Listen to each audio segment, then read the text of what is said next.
नमस्कार, मी शिवाजी शिंदे. वारल सत्यमध्ये आपलं स्वागत. आम्ही वारल होत असलेल्या मेसेजची पडताळणी करतो आणि त्याची सत्यता समोर आणतो. आता जनगणनेत मराठी माणूस द्विभाषिक होणार असल्याचा दावा करण्यात आला आहे. यामुळे मराठी भाषेच्या निधीलाही कात्री लागणार असल्याचा दावा केल्याने संभ्रम निर्माण झाला आहे. पण खरंच या दाव्यात तथ्य आहे का, याची आम्ही पडताळणी केली. मग काय सत्य समोर आलं, चला पाहूयात. जनगणनेत मराठी माणूस द्विभाषिक होणार.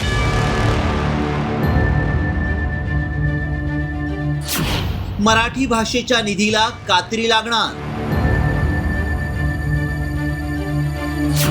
व्हायरल मेसेज मागचं सत्य काय? आगामी जनगणना 2027च्या पार्श्वभूमीवर सोशल मीडियात एक मेसेज व्हायरल होतोय.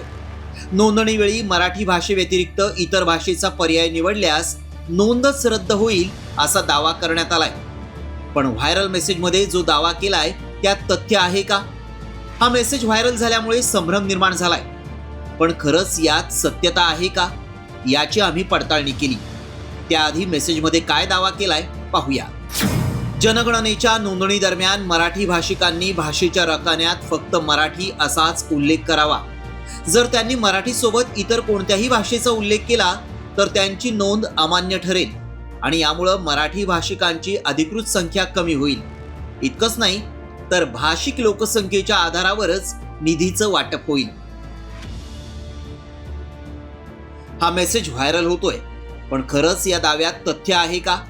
जनगणनेच्या अर्जात इतर भाषेची नोंदणी केल्यास अर्ज अवैध ठरतो का? त्याचा थेट परिणाम मराठी भाषिकांच्या संख्येवर आणि अर्थसंकल्पीय निधीच्या वाटपावर होतो का, असे अनेक सवाल उपस्थित होत आहेत. त्यामुळे याची सत्यता जाणून घेण्यासाठी आमच्या व्हायरल सत्य टीमनं पडताळणी सुरू केली. याबाबत सरकारकडे माहिती मिळू शकते. आमच्या टीमनं याबाबत सरकारकडून माहिती मिळवली. त्यावेळी त्यांनी काय स्पष्टीकरण दिलं पाहूया. जनगणनेतील मराठी भाषेच्या नोंदीबाबतचा मेसेज खोटा आहे.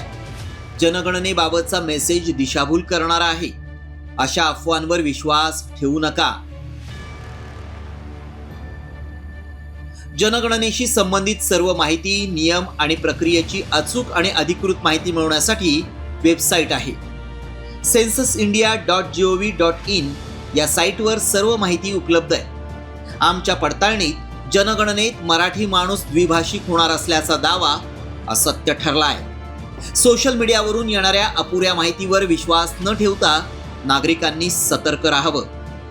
ब्युरो रिपोर्ट, साम टीव्ही न्यूज.